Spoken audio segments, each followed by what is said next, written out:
Machine podcast. My name is Dalton, and joining me this week are the Brothers Destruction themselves. We have Sir Cogsworth, Mr. Nate. Nate, how you doing today, sir? Doing great, man. Thank you for having me on again, buddy. Yeah, man, for sure. And then the other half of the Brothers of Destruction, the Ice Brand himself, the Ice Brand cometh. Willie, how you doing, Yo, bud? yo, I'm feeling pretty good. Feeling pretty good. How's it going for you, man? It's been a week. It's been a week. Doing pretty well though. Doing pretty well. I watched a Disney movie for the first time in a long time, and we'll get into that in a second. Other than that, I do want to touch on real quick here at the beginning. I'm sure I shouldn't say all of you. Some of you are listening very confused. Like, wasn't this supposed to be Tales of Berseria? And yes, it was. But I realized that I was only about halfway through the game and wanted to put another week into it. And so James and I decided to push it to next week. So that'll be when you get the next Tales of Berseria episode. And I was in a crunch, man. I needed to figure out what to do. So I came to Willie and Nate, and they graciously accepted to come on the episode to talk about Disney's Hercules action game. Disney's action game featuring Hercules, whatever the hell you want to call it. We'll get into that. So I do appreciate both of you guys being here for sure. Yep. So you had like a few different short games you kind of wanted us to look at. I think we kind of flipped a coin. I know this isn't a full-time steamy. It was more of a lightly steamed this time. Yeah, lightly steamed. I just basically looked through the list, and I sent you guys a copy of all the short games that I have, which I ended up adding more last night. Last night I went through my Twitch library of all the free Twitch Prime games I've gotten and added them to the list that I hadn't added before. And there was a bunch of like little indie games, so that list grew a little bit. But yeah, it came down to, I believe, wasn't it Hercules, Downwell, and I don't remember the other. I already forgot the third one too. Yeah, I don't remember. It doesn't matter because it didn't win, but it ended up coming up to Hercules. So before we even get into the game, Nate, I know you've seen the movie before, but you didn't watch it recently, correct? Yeah, absolutely true. Okay, and then Willie, you and I both watched it within the past few days, correct? So funny enough, I somehow had never seen this movie like at all. It came out like before Mulan, so I was still watching Disney movies at that time. Somehow completely missed Hercules. Saw it for the first time this week. Really enjoyable. Really liked it. Wow. Okay. Yeah. Because I was gonna say I think it holds up really well, but there you go. I didn't realize that you had never seen it before. Nope, first time. Okay. Now, Nate, what are your memories of it? Do you remember liking it or? Yeah, so like obviously, growing up, Willie, we would have seen it at the same point if I had seen it at a younger age. So I think that was one I probably saw for the first time, either during or after college. But yeah, I remember it being like a very high tier Disney movie, especially, just the amount of good fun action and stuff it has in it, and just the characters are hilarious in it too. Just great movie. Yeah, and Moves fast, man. It goes right point to point to point. Never drags. yeah, it is very like come at you, just boom, boom, boom with things. And the voice cast was wild.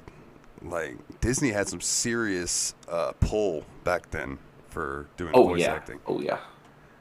Because I think it was Zeus was done by Rip Torn. James Woods did Hades. Bobcat Goldthwait was Pain. Funny thing, when I was looking it up, though, I did not recognize any of the dudes who did Hercules' voice from when he was young or older. Yeah, I was wondering who the voice actor for that was, if it was somebody famous, because like generally looking at Disney movies, they tried to get, especially from the mid '90s to early 2000s, it was definitely usually got a big name to be the lead voice, like Jonathan Taylor Thomas for young Simba or somebody like that. I looked up the guy's Wikipedia that played him. I've already forgotten his name entirely, but I didn't recognize most of the roles he was in. Like, as far as I'm concerned, this is where I know him from. He's Hercules. Yeah. His name Better than Kevin Sorbo, at least, right? Okay, so real quick, his name is Tate Donovan. That's the guy who did Hercules' voice, Tate Donovan. Yeah. So, Tate, if you're listening, we apologize for not knowing who the fuck you are. But and I can't forget that Danny DeVito is Phil, Yes. and is probably the best character in the whole thing, in my opinion. But real quick, side tangent. My mom, growing up, fucking loved Xena and Hercules. Like Kevin Sorbo, she thought he was a hunker, and she loved Xena too, man. And like, I remember watching Xena back in the day, just as a kid. Like, what's happening in my pants? Yeah, I definitely watched both of those two, and I definitely also preferred Xena. Yeah. Yeah, I mean, Hercules was cool and everything, but obviously, Xena, Gabrielle, much nicer to look at than Kevin Sorbo to me. And then I do kind of miss that whole genre, though, man. On TV, those like sword and sandal type shows, those were a lot of fun. Bring back lower stakes fantasy shows. I agree, and start with Wishbone. Like, Dog? yeah, the dog. Yeah, remember all the little adventures he would go on? It was awesome. Good stuff, man. Good stuff. Yeah, I haven't seen one of those since probably elementary school, but I'm sure it holds up. Oh, it's got it, right? It's one of those classic childhood shows, But yeah, man. So if anybody listening to this is like, I've never seen Disney's Hercules, definitely check it out for sure. You can find it on the internet, I'm sure, or you can buy it. I don't know. It might be in the Disney Vault, and if so, then give Disney the middle finger and find it online. Pretty sure it's on Disney Plus if you've got it too. Oh, dude, I forget that that's a thing. Yeah, it is more than likely on Disney Plus as well. But yeah, man. So let's go ahead and I'll just push out the obligatory Wikipedia bullshit real quick. Hercules action game redirects here for the game based on the 1995 TV series See Hercules: The Legendary Journeys. Oh my God, there is a game based on the Kevin Sorbo show. Okay, put a pen. Wasn't that Nintendo 64 game? We are about to find out. So, sidebar. Hercules: The Legendary Journeys is an action-adventure video game with beat-em-up elements released on the Nintendo 64 and Game Boy Color. Boom. Look at that. Okay, and that's all it says. It is one sentence on this Wikipedia. Wow. So it's probably not that good, but I am definitely going to emulate that at some point just to see how that goes. So anyway, Disney's Hercules, also known in Europe as Disney's action game featuring Hercules, is an action video game for the PlayStation and Microsoft Windows, released on June 20th, 1997 by Disney Interactive, based on the animated film of the same name. It was released a week prior to the film's release. Oh, now hold on. Okay, so let's we'll stop right there. If you would have played this game before the movie came out, it would have spoiled the whole fucking movie for you. Yeah, absolutely. That's a really bizarre choice because it even has cutscenes taken directly from the movie into the game. I would not have figured this came out first. That's crazy. And also, like, you would have gotten a really weird idea of the movie if you just played the game and not seen the movie first. Because, like, it kind of doesn't tell you why something leads into another. It just kind of jumps you right into the next set piece. No, yeah, it definitely expects you to know what's going on in the movie. Like you said, yeah, it doesn't really explain anything. Like, when you just kind of throws you into a level and gives you the name of the level. And if you're lucky, you get 3 seconds of very compressed clip from the original movie, yeah. Yeah, very compressed. It was crazy. Like, so when I first watched the movie back in the day, obviously I had the VHS of it, and the other day when I watched it, it was in 1080p, and I was like, wow, this looks really good. As opposed to looking at it on the computer, all I could think of was the pixels, Dalton, the pixels. Oh, yeah, the game. Holy shit. The game, like... I was talking about the movie, but the game. Oh my God, yeah, dude, pixels everywhere. Yeah, I've got some comments about the resolution choices. We'll get there. I would have liked for GOG to maybe, or even Steam, either one, because I know it's on both. I personally own it on GOG. I wish that they would have added maybe a modernized resolution choice. But they totally didn't. It was basically just a port of the old game to make it work on new systems. Now, when I first played this back in the day, this is a game I would play with my dad on the original PlayStation. I had zero idea it ever came out on PC until I saw it for sale on GOG and bought it purely out of nostalgia. Like, it was $4.99, and I was like, dude, yes, I will pay $5 for that, absolutely. And jumping back into it, I had a lot of memories come back, but at first of all, I'm more curious as to what you guys thought of it, because, like, this was your first experience with it, so y'all had no nostalgia tied to it, other than maybe Nate with a few memories from the movie. But Ice, like, you went in completely fucking just knowing nothing about it. So I'm curious, whichever one of you wants to go first, that's up to you guys. Like, what was your first, like, initial thoughts on the game itself? I'm gonna be honest, man. I don't think the game made the best impression on me right at first, because this is a 1997 direct port of a PlayStation 1 game to PC, and it's like a GOG type port. It doesn't have like a lot of intervening additions. It's just pretty much straight up the game as released in 1997. So the first things that jumped out at me were quality of life features you would have expected if it had been like a more recent conversion to PC. Like, the only resolution choices were full screen, 320 by 240, 320 by 240 upscaled twice, and then the same thing upscaled 4 times. And all of those were just square pixel upscales. You didn't have any choices of, like, I don't know, a fake NTSC filter or bilinear interpretation or anything like that. Yeah, nothing. And when I plugged in my joystick, the default joystick controls were all messed up, and because it's a 1997 PC game, they expected the buttons to be in the, like, Gravis gamepad order. They expect, like, 1 to be what we would consider X on the PlayStation controller. And so I had to reorganize that. And even when I got into the game, it was expecting only one, quote, joystick. So it wasn't reading the Xbox controller D-pad. It was strictly letting me play on the analog stick, which cost me some precision. And so the game didn't come at me both guns blazing exactly. It had this really dated feel where I was like, oh boy, this is going to be a rough start. Yeah, and I agree with that. Now, Nate, what about you, bud? Yeah, I'm going to have to pretty much agree verbatim with what he said. The first things that jump out were, it loaded the game in full screen at first, and just the amount of pixels upon pixels, like, oh man. So I definitely had to downscale a little bit and play it windowed just to make it look a little bit better. And that did make it look better. But I think what really jumped out at me at first was, like he also said, the controller scheme was hella whack. But I started playing it and got through the first boss of the game, which was the Centaur, which I'm sure we'll get to as well. And by the time I was at that point in the game, I was like, oh man, what have I gotten myself into? This is not a very fun game. And so I put it down and just didn't go back to it until the next day, because I was like, I'm not looking forward to actually finishing this game. So, first impressions, resoundingly negative, to be perfectly honest.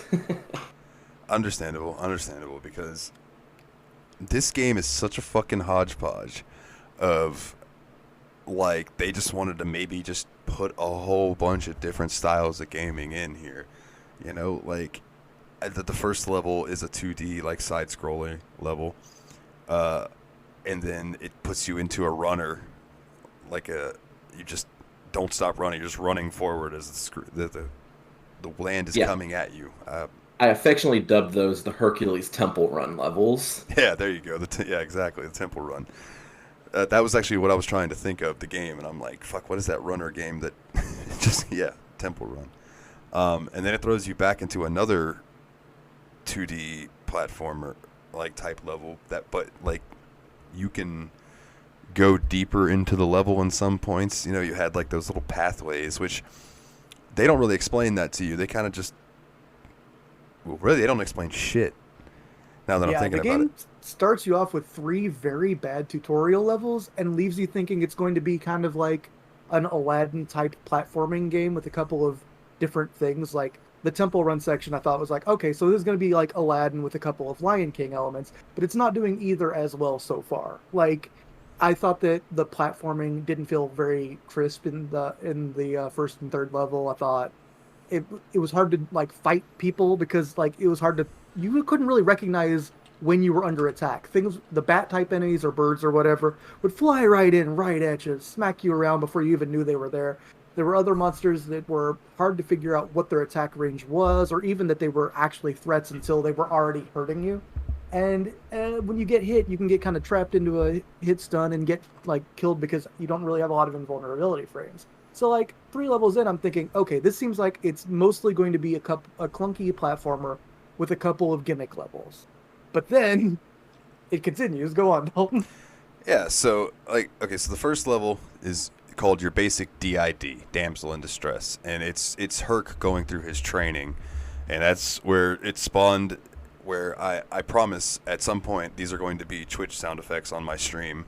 Rule number 95, kid, concentrate, which follows usually by rule number 96, aim.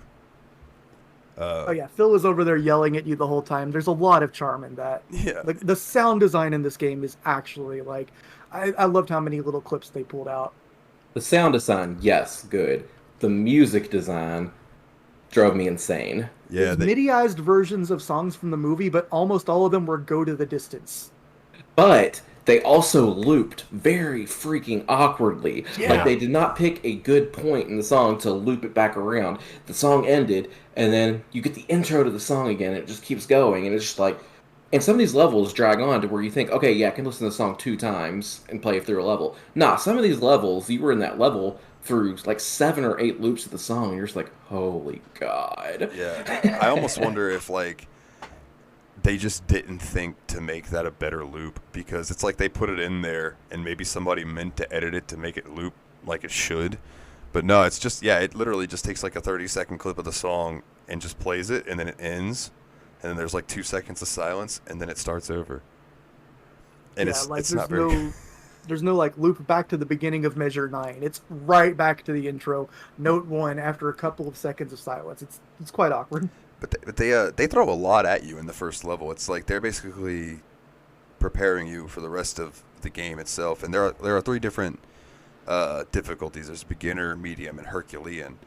And you actually cannot see the end of the game without playing on medium or Herculean. The last 2 levels are locked behind that. So if you play on beginner, good luck. You're not going to get to the very end of the game, which happened to me, and then I had to play it again on medium. Yeah, I'm glad you warned us about that before we started, because the game defaults to medium, but also the difficulty screen is like the choice is hidden in the menus, and it's quite possible that we could have accidentally twigged that when we were looking for control options and all of that and not noticed. Yeah, well, so I had died and was trying to use a password to get back to where I was, and I didn't know what difficulty I was playing on. I just assumed it maybe started on beginner, and then once you beat it, goes up and then goes up. So I just put in a beginner password. So that's where it fucked me. But I was able to do my second playthrough all the way up until I think it was. I think I got to like the Hydra fight, and then I ended up just skipping to the end because I was like, well, I've played all these already. So, but yeah, so not to jump too far ahead. So after you do your basic DID, which is a lot of platforming, a lot of trying to swing from logs, which were kind of hard to grab hold of, and deal with those mother fucking birds. I know, Nate, you said that the birds are the worst in most games, and I agree. Yeah, man, like if you've ever played Ninja Gaiden, it's not the bosses that kill you, it's the freaking birds. Yeah, it's anytime I was trying to do anything, I feel like they would just come out of nowhere and swoop down and hit me. And then I remembered why, when I was younger, I would use that lightning power, and when birds came on the screen, I would just start slinging it back and forth across the screen, just taking them all out. But I was trying to save those for when I needed them this time around. Yeah, you get limited numbers of sub-weapons in this game, which are pretty neat. There's a fire attack that shoots out your sword, and it seeks enemies. There's a lightning one that you can control up and down, which gives you broad ability to take things down. And then there's like a temporary invisibility that I was also pretty helpful. And there was another one that I never figured out what it was used for, the ring one. Oh, that is the Sonic Sword. So it's like if you have one or two or three enemies like around you, you can use that. But I consider that in the same vein that I consider the ability to just punch as Hercules, and it's just fucking useless. Because when are you ever in a situation where you had two or three enemies around you at once? Yeah. To be honest, guys, with the way I played the entire game, I only used the power-up, like, sub-weapons in one stage of the game. The rest of the game I just played through entirely with the basic sword and never punching. Now, that's pretty much how I did it, except the centaurs in the centaur forest I would use the lightning on, just because I didn't want to get close to them. But I assume that the level that you're talking about that you use those on is Titan Flight. Absolutely. And we don't have to talk about it in order, so we can go ahead and talk about Titan Flight. So, like, you're going through the game and you're doing. I would like to say one more thing before we jump right to Titan. Oh yeah, absolutely. Go ahead. Because I was really hard on the beginning of the game, right? The first three levels I didn't enjoy very much at all. I went out to level 4, which that's the Hydra, I believe, right? Level 4 is the Big Olive. Oh, the Big Olive, right? First the Big Olive. So it's another platforming level, but this time it makes more sense when you can go into the background and foreground because there's like stairs everywhere and it's really clear and the exploration makes a lot more sense. And when you do that ground pound to clear out stuff and see if anything happens, like you can tell if something's going to happen because like there's cracked pillars and stuff shakes. And it feels like this level's where the game maybe should have begun because it was well signposted, felt good. The graphics made things a lot clearer and it changed up what we're doing a lot with the mini fight against the Minotaur and then the swooping harpies where you had to save people like some kind of bizarre like defender, but you're just playing like a side-scrolling beat 'em up. Like I thought that was really cool, and I was kind of back on board. Then it got to the Hydra fight where it's like another completely new perspective. Like, so you're side-scrolling, but the boss is in like I don't know how to say this. He's like in the background, but he's in the middle of like a 360 rotatable arena basically. And I think he was polygonal, like he was made out of polygons, but you were still 2D. Yeah, and this is one of those levels too where like I think the 3D effects like integrated really well with the actual game because it was pretty easy to tell when he was coming in, when you could attack him, and so you're kind of rolling around trying to make sure rocks don't fall and you jump up and hit him. And once you beat him, then you know you're Hercules, you're now the hero, and now it takes you to fight a Medusa because that's like. It didn't really show these in depth in the movie, but it had like that one scene where he's beating a bunch of monsters and everyone loves him. And that scene, I think the Medusa fight's supposed to like be basically an elaboration on that. Yeah. And in that one, you're again running around the same kind of arena, and this time trying to trick the Medusa into lasering down pillars, so then you can trick her into laser, you know, using her eye staring thing on these pillars. So then she hits a mirror and it bounces back and hurts her, and it's like. I don't know, it was really cool. And then when we got back into the 2D section platforming again, I'm like, okay, I'm having fun again. And then it goes to the 3D again, and I'm like, okay. And I felt like from that point, it was like the game kept going up and up, and it just felt like it had such a cold start at first. But from level 4 on, I was really digging it. Yeah, absolutely. And Nate, I think if I remember the chat correctly, it was around the Hydra fight that your perspective started to change on the game too, right? Well, it was actually in the Big Olive that it started to change because kind of the stuff that it showed you in the first stage really poorly and wasn't really well constructed in that stage, they actually used to much better effect in the Big Olive stage. And it was actually really fun to do exploring in that stage because like Willie was saying, there's the foreground and background going up and down, kind of like the pseudo 3D movement of it, where you can actually find all the secrets and stuff, and it was actually a lot of fun to go through and find the secrets areas of that stage. It was actually more rewarding than the previous few 2D platforming stages. So it's like the game, like he said, should have started there, or they should have designed those first levels more like that one. Yeah. Because it just really changed a lot at that point into a much, much better experience. And then right after that stage, you go into the Hydra fight. And the Hydra fight was just like something completely different, but it was so well conceived and put together that it just made it was just fun, you know? It was just fun. And it's like the Hydra fight gets quote unquote hard, and I assume on like Herculean, which I didn't get a chance to try it. I meant to, but I forgot. But I can imagine that it might be a little more difficult, but it's really all about timing. But once you start slicing off the Hydra heads, which I don't, listeners, if you don't know how a Hydra works, you cut its head off, it grows back like 2 or 3, and then repeat. It just repeats if you cut its head off, and you eventually have a lot of heads like all around. So in the beginning, you can kind of escape the one head by running out of its field of vision. But then once you cut that thing off and the 3 grow back, well, then you cut one off, and then another 2 or 3 grow, and eventually you've got Hydra heads everywhere, and basically you're just trying to keep cutting off heads until its HB bar goes down, and then the rock falls on it. And then, yeah, I thought it was, I didn't remember this from being a kid, but it really does throw you from one boss fight straight into another one, like with no let up, no warning. I don't even remember if there was a cutscene in between. Pretty sure there wasn't. But the wild thing about that is those boss fights are both pretty well constructed and fun.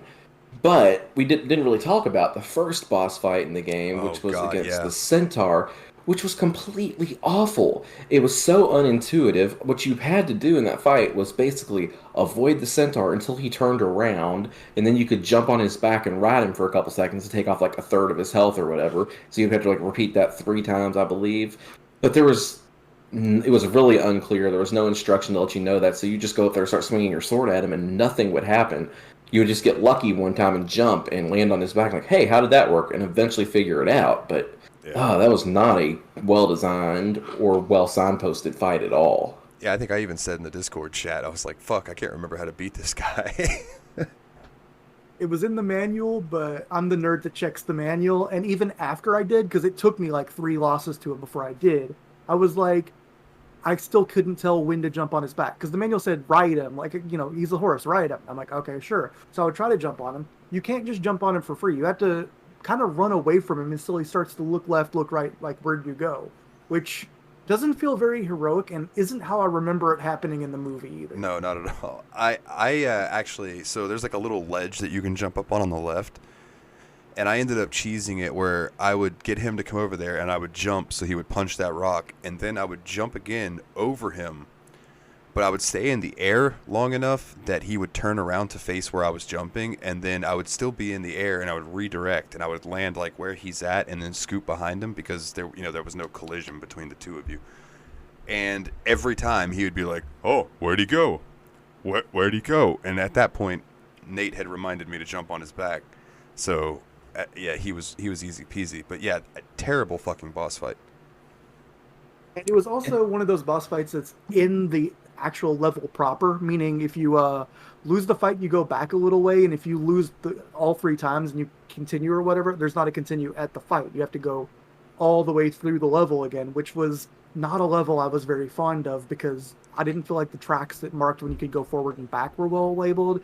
I didn't think that the trees you could punch down, or the rocks you could punch down versus the ones you couldn't, were very clear. And I don't know, that was the bad start, but it got better.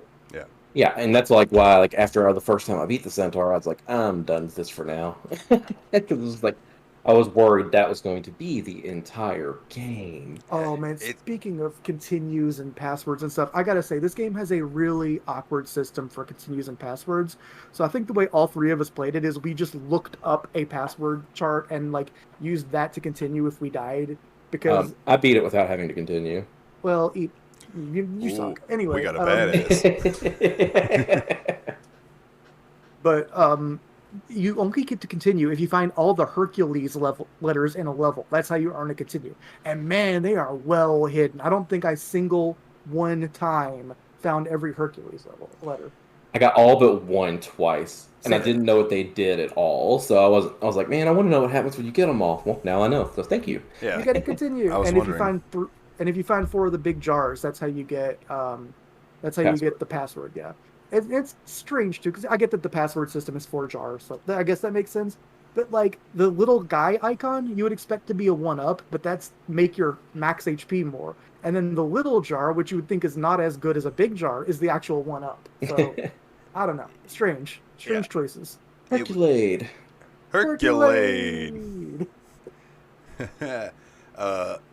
It was the Hero's Gauntlet, the first Temple Run-esque level, where I got all of the letters but L, at the end, and I thought I had them all, and I got the final S, and I was like, yes.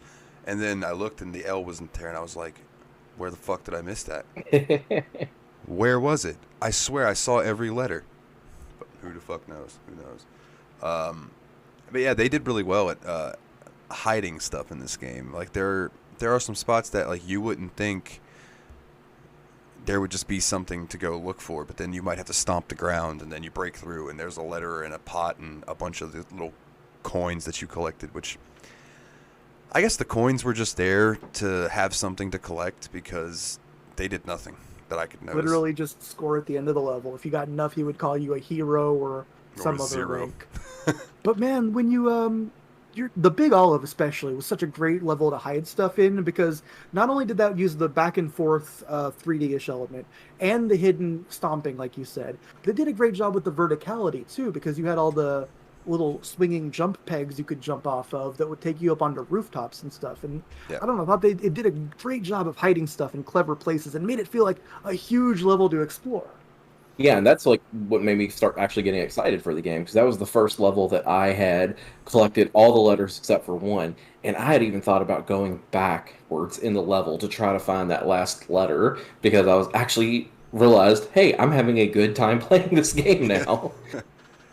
Yeah, it's really strange to me that this game was not an arcade game, but in a sense, to me, it felt like an arcade game, because it's like the first 3 levels are stupid and fucking hard, and it's like after that is when the game gets really good. And to me, that sounds like a quarter eater. And for the people who spend enough quarters to get good at it, you get to experience the good part of the game, but you have to get through the bullshit in the beginning. But that doesn't make sense because this came out on PC and PlayStation, so there were no quarters involved. So I don't know if it was artificial. I almost wonder if the first level they developed of the game was the Big Olive, and they kind of tacked on the introduction stages afterwards to, and this is just me making stuff up out of my head. Yeah, but I was wondering if that was the first stage they actually developed, and then you're like, well, we need to pad this a little bit, so let's add a couple more stages to the beginning. That's the only thing I can think of. Yeah, that's a big possibility. Yeah, because that's when the game really hits its stride, and then from that point on, again, like the first running level, Hero's Gauntlet, like it like we've said, it's like Temple Run. It's from behind the back. You run in a straight line. You kind of dodge stuff backwards, forwards, pick stuff up on the ground. And I don't know, I didn't really have a great time with that, but it reprised that mechanic for the level where in the movie where Hercules has given up his powers. And I guess this review has small spoilers for the movie Hercules. In case you hadn't read the Greek myth Hercules and couldn't roughly guess what would happen in a Disney movie. But at one point he gives up his powers, blah, blah, blah, and then he has to go chase down the Cyclops. And that part was like really cool because the Cyclops is in the background taunting you the whole time and throwing stuff at you, and the city's kind of breaking down in front of you. People are running away, which is running towards you because you're running towards the Cyclops. And that running level felt a lot better, even though it was still a little too tricky. But then basically the last real level of the game, I felt like you get actually into the underworld and you're doing that running stuff again, but now it's like dark and gray and there's ghosts and Hades coming by in a chariot throwing fire down at you. And I don't know, man, that level actually was maybe my favorite level in the game by the end of it. So the Cyclops one is called the Cyclops attack. And one thing about that level that really I enjoyed was watching how in 1997 they got that to work. Because like it was hard to see kind of on the first one, but on that one where like you are seeing the game load in the city as you run, and I could tell where the static background was just a video playing and then stuff was loading in front of you as you were running. I thought that was really cool. Cool mesh of 2D assets, 3D assets, pre-rendered animation, and then polygonal and sprite stuff. Like they did a lot there, and I think that's such a hallmark of that like mid to late 90s PlayStation era where you had these new technologies, but you couldn't just go all in on polygons because you couldn't get the detail you needed. Like that's super cool. Yeah. Yes. And then of course after that was Titanflight.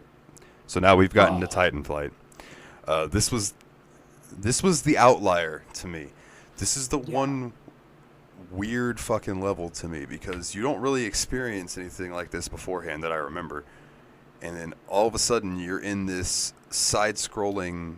It reminded me of a shoot 'em up almost, but you had your sword, and this is the level where the power-ups really came in handy.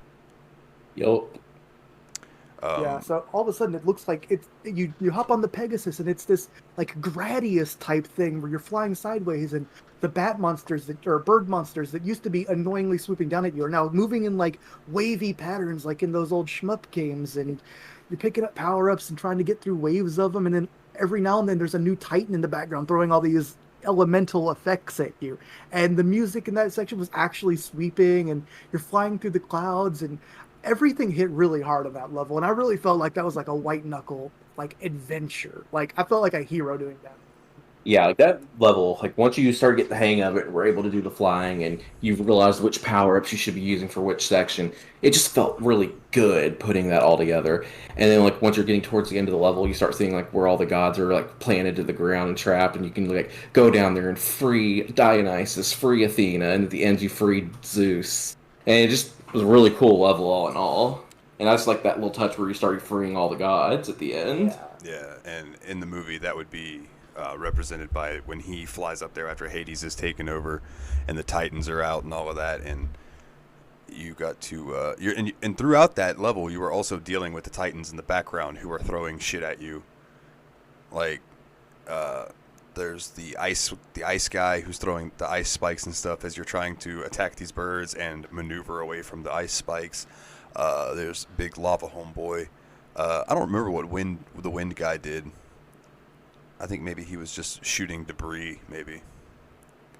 Yeah, the ones that stand out are definitely the ice and the lava, because like trying to navigate your way through all the big fire, and then it has like the swooping fire that goes around in circles that you kind of have to like, if you play like Mario World, it's kind of like a ring of booze. You have to sit in and then leave at the right moment. Yeah.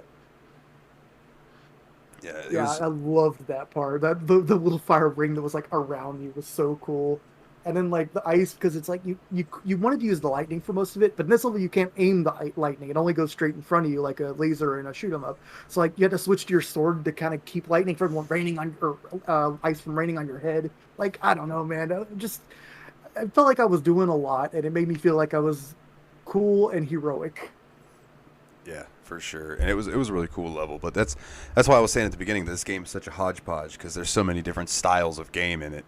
You know, like you got your temple run, you got your platforming, you got your fucking shoot 'em up style, you know, and then. But the funny thing is, the tutorial only went over the platforming, which, correct me if I'm wrong, wasn't the last platforming level the Big Olive until you got to basically the final boss fight, which was platforming controls, but there was no platforming? Yeah, pretty much. Yeah. Because from Titan Flight, it rolls into Passageway of Eternal Torment, which is the underworld temple run. Now, I'm going to be completely honest with you. When I went and did the second playthrough, I somehow skipped this level, and I'm not sure how. Oh, no, it's a fun one. Yeah, that's a real good one, dude. I don't know if the game glitched, or maybe I did die and I put in the wrong password. But I remember going from Titan Flight and then loading back up and going back in, and I was fighting Hades. I bet I know what you did. It said you can't play the last 2 levels unless you unless you're playing on medium, right? Yeah. You used the second to last password you saw, right? Oh, yeah, I bet that was it. The actual last password is just view FMVs. Oh, well, that's fucking dumb. Yeah, I know, right? All right, well, especially because you missed what I thought was either the best or second best level. Because it was, to me, it was Eternal Torment or Titan Flight by far. I'll say Titan Flight was my favorite. Probably Titan Flight, Eternal Torment, and the Big Olive. Those were my 3 favorite stages. It's those 3 in some order for sure. And I know you guys, you pretty much described Passageway of Eternal Torment, but is there anything other notes that you have about it? Like, I mean, what if you're really going to go back and play it, I recommend you kind of don't run full speed the whole time, because in that one a lot of stuff drops a little ways ahead of you, and if you kind of go normal speed, you have time to react, because you can't just jump over everything in that area. It's It kind of alternates between like platform jumping and obstacle dodging, Yeah. and the obstacle dodging parts are pretty intense. Like I died a lot in that level, but I never felt like it was unfair. I just felt like I didn't do quite as well as I could have. I only died once on that level, and it was to one of the platform jumps. I just mistimed it or something. Oh But like, man. I loved that level with like how it had like the skeletons running towards you, and then like once they got close to you, they swipe their sword at you, and you just run past them.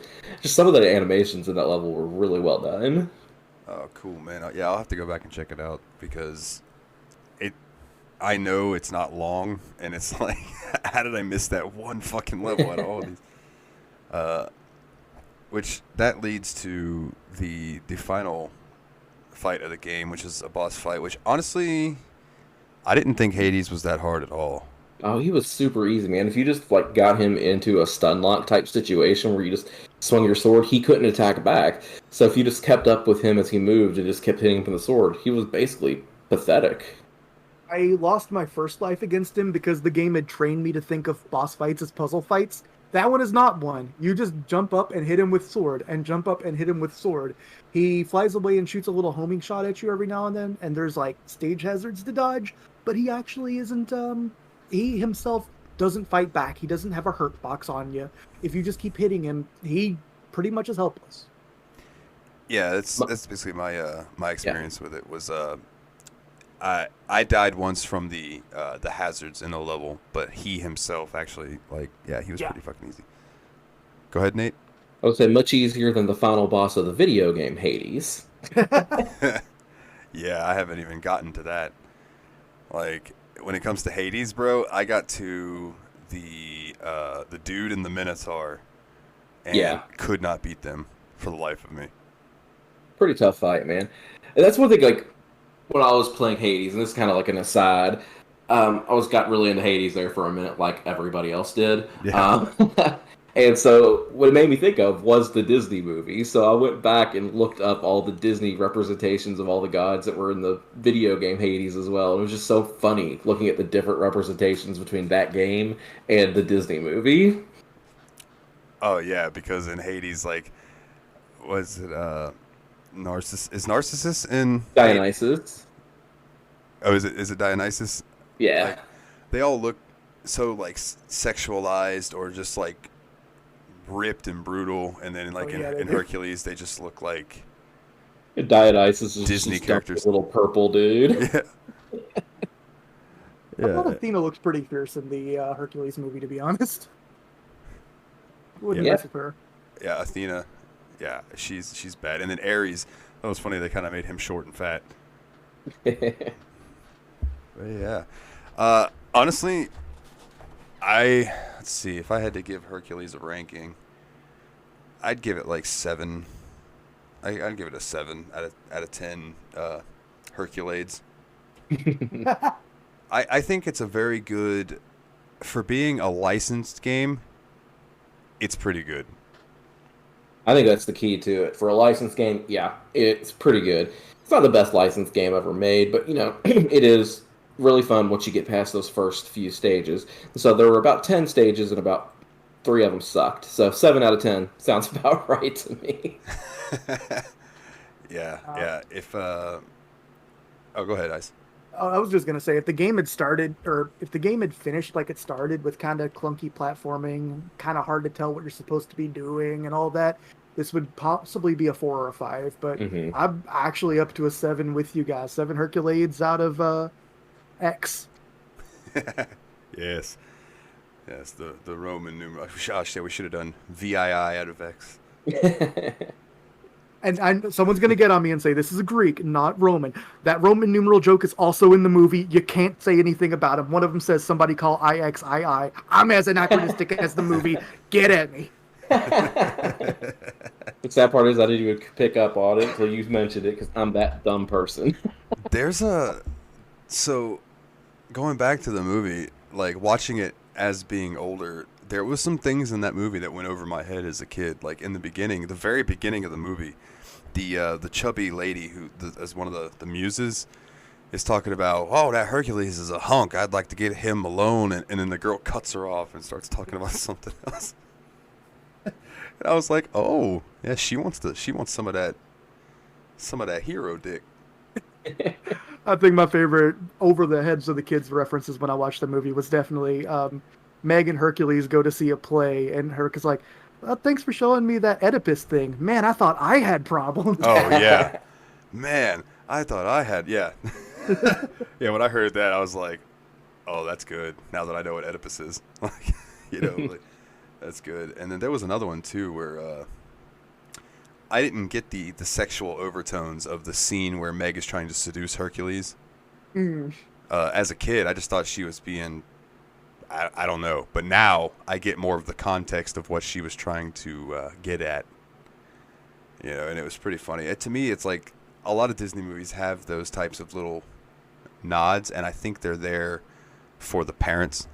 Oh, absolutely they are. Yeah. But one of the things about the movie itself too is I think that the character of Hades is one of my favorite Disney villains. Period. Oh fuck yeah! I think that's why he was so prominent in some of the Kingdom Hearts games. I think it was the first one. I haven't played any of those. Oh man, if you like Disney, it's well worth your time, in my opinion. I like also like how in that movie there's like references to other Disney movies like they always do. There's one scene where like somebody was like basically wearing Scar's tanned hide as a thing and then threw it on the floor as a lion rug. Yeah. Yeah, man. The little Easter eggs in it were great. I agree. Also, man, the beginning of the movie did a really good job of like making me feel bad for Hercules. Like when everybody was like calling him a freak and giving him shit. Hercules, you freak. Yeah, yeah, Hercules. Personally, I'm over here thinking this guy has like godlike strength, and y'all think taunting him is the play. I don't know if that's what I would have gone with. Yeah, I felt for him, but at the same time, yeah, I'm like, bro, all it takes is for you to punch one of them into the fucking stratosphere, and none of them will fuck with you ever again. I think he's a nice guy. He didn't want to do that. Yeah, He's a good lad. That poor donkey. It's like he pulls that cart up and he picks up that huge thing of hay, and the donkey's sitting there, got a fucked up arm, and he just tosses the hay back on the cart, and the donkey just goes straight up. And then luckily he catches it, but yeah, it all worked out in the end. Because he launched him so far in the sky, he had a moment to have a quick talk with his dad before he caught him. Yeah, I love kind of jokes like that, man. And then the end of the movie made me tear up a bit because Phil had talked about he always wanted to train a hero that would be remembered in the stars, and at the end Hercules gets his place in the stars, and somebody's like, look, there's Phil's boy, and it made me tear up. I was like, oh, Phil, yeah, Danny DeVito. Which is funny because I don't know how they actually made a cartoon version of Danny DeVito, but that was like relatively how big he is. I think that was actual size Danny DeVito, just in a little satyr costume.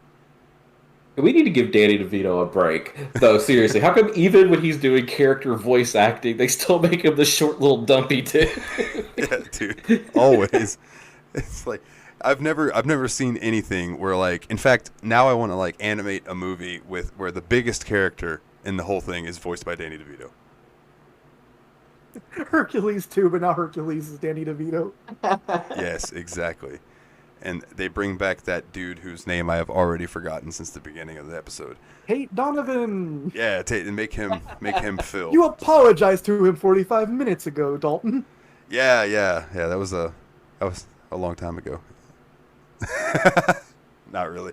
I don't know, man. Tate Donovan. I apologize again for forgetting your name a second time in the same episode. If you're listening, hey, and you've got all that sweet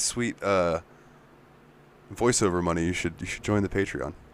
Tate Donovan. Hey, you can listen to some of Dalton's awesome behind the nightmare tracks that he puts in for his music episodes, which are fantastic. Hey, yes, thank you, sir. Yeah, I might as well go ahead and plug that really quick. If you'd like to check out the Patreon, it's patreon.com/The Steam Machine Podcast, or you can pop over to thesteammachinepodcast.wordpress.com, and that's the website. It's got all the links for the Discord, all of that stuff. Let's see, Discord, Facebook, Twitter, YouTube, Twitch, my Bandcamp music if you want that, and the Patreon. All the links are on the website. It's nice. really recommend y'all drop by the Discord. It's a fun time. That's where the poll is for each new episode because of the new system where there's 5 episodes or 5 games to choose from per episode. It'll be a little bit before the next poll closes because we've got kind of a backlog right now, right, Dalton? Yeah, that's the way to put it. Yeah, once I'm through with Tales of Berseria, we will be diving into Dragon Quest XI, and man, that is probably going to take a while. Yep, that is a beefy boy. The first time I played through that game, it took me 90 hours. Yeah, I know. I'm on my Switch playthrough, which I'm going to start over on PC, but on my Switch playthrough, I was up until I think the second arc had ended, or I was getting near the second arc, and it was kind of getting towards the back end where it's like you think the game's over, but then there's a bunch of game left. Mm-hmm. I think I was around there, and I was sitting at about 80 hours. So, yeah, I had put some serious time into that. But I look forward to doing it again. But on that same note, Willie had a good idea that he had given to me about pulling short games in the meantime, but like in between. So that's what this was. That's what this episode was. So this is like a beginning of a new thing. So next week is going to be the Tales of Berseria wrap-up episode, and then the week after that. Now here's something I'm going to hash out with you guys right now because I appreciate y'all's input. Do I go from Tales of Berseria straight into a Dragon Quest, or should I? Like, the way I was thinking about was doing the Tales of Berseria episode and then doing another short game. I think that's your best bet, man, because you want to give yourself enough time to get enough into Dragon Quest XI that you feel like you have enough to talk about, because it's a long game, as you said, and even if you take a week between each episode, I can still see it taking you 3 to 4 episodes to get through all of Dragon Quest XI. So I would want you to give yourself as much time as possible, especially for the first episode, so you can have a lot to talk about in that initial one. Yeah, and I felt really bad about last week's Tales of Berseria episode because it was like I had a rough fucking week, and my mind was all jumbled when I was trying to talk about the game, and it was like I couldn't remember anything, and it was bad. I probably shouldn't have even released that, to be honest, but I wanted to put something out because I didn't want to miss a week. Maybe next time I'll pull from the Patreon and drop one of those. But it was definitely more than I thought it was going to be. For some reason, I thought Tales of Berseria was like a 30-hour game, and it's more like a 60-hour game. So, From what I saw on the Twitch stream, it looks like a pretty good game, at least, man. though. It's hella fun. It's hella fun, and I'm interested in where the story's going. They've done a good job at getting me invested in the characters, but the combat's gotten a little repetitive, but I don't know. We'll see how it goes with the rest of the week. Yeah, you guys either of you have anything else to talk about? Anything else to say about Hercules? Anything on your minds? What's up, gentlemen? I think I covered everything I needed to say about the game. Like I said, I enjoy it. I probably won't play it again, but it's a good game. Yeah. What about you, Willie? I mean, it's a game from 1997, and it's a pretty good game. I can't go ahead and full-throatedly recommend everyone check it out right now, but because it does have its weaknesses. But man, it was pretty fun, and it was worth revisiting Hercules movie along the way. Because I mean, I say revisiting. For most people, it'll be revisiting. For me, it was the first time, and fun movie. Good times. I had a good time with it. Yeah, and I appreciate you guys for joining me. And let's see, I already ran through all the plugs and stuff, so I don't have to do that. Probably going to be hearing more of Nate and Willie here soon because I know I'm going to be bugging you guys to come talk some Dragon Quest with me. And I know nothing about Dragon Quest. Oh no, nothing at all. What's a dragon? And then Nate, if you've got the time, and then Willie, if you've got the time, I'll probably bug you guys for some of the shorter games as well. I've also I've talked to Ryan. I know he is now on break, but he has not mentioned to me about playing any games or anything. So he may still be busy doing family stuff. I'm not 100% sure. So that's kind of up in the air at the moment. So we'll figure that out. Yeah, consider me on tap for any of the shorties as long as as long as we can both manage to get the game running. Yeah, Yep. for sure. Now, before we get out of here, hey Nate, here's your Patreon shout out, buddy. What's up? Oh, thanks. Plug your shit, sir. Yep, like Dalton says, I stream on Twitch as well. You can find me on Wednesday evenings or Sunday afternoons at twitch.tv/TurtleBearman. I'm also TurtleBearman on Twitter if you want to follow me and get alerted to my Twitch streams. And occasionally I'll make a really bad joke. So that's where you can find me. Yeah, man. I enjoy the Twitch stream. It's always great. I always like to pop in, even if I just got to lurk for a little bit. I like to give you the view, but I rather the times when I'm there and I can actually like sit down and watch and enjoy. It's always a good time. Especially lately, you've been playing some Dragon Quest 3, or I guess technically Dragon Warrior 3, but yeah, I'm all Dragon Quested up at the moment with playing Dragon Quest 11. I started that again for the podcast, and I've been playing 3 for the stream. So I'm all in on Dragon Quest right now. Man, at the end of this, you're gonna be like, all right, no RPGs for 6 months. And Ice, do you have anything you would like to plug, or anything like, and maybe a friend that you'd like to plug? Anything? Well, let's see. I'm Icebrand Studios on Twitch, where I don't ever stream. I'm Icebrand Studios on Twitter, where I don't ever tweet. So go drink some ice water with a slice of lemon, man. It's a good drink. That's all I got. Hey, you I know don't what? have anything. I think that sounds refreshing as hell, and we will end on that. Everybody go have a glass of fucking water. Hydrate yourself. Hercules! Anyway, for this week's Steam Machine podcast, they are Willie and Nate. I'm Dalton, and as always, guys, take it easy.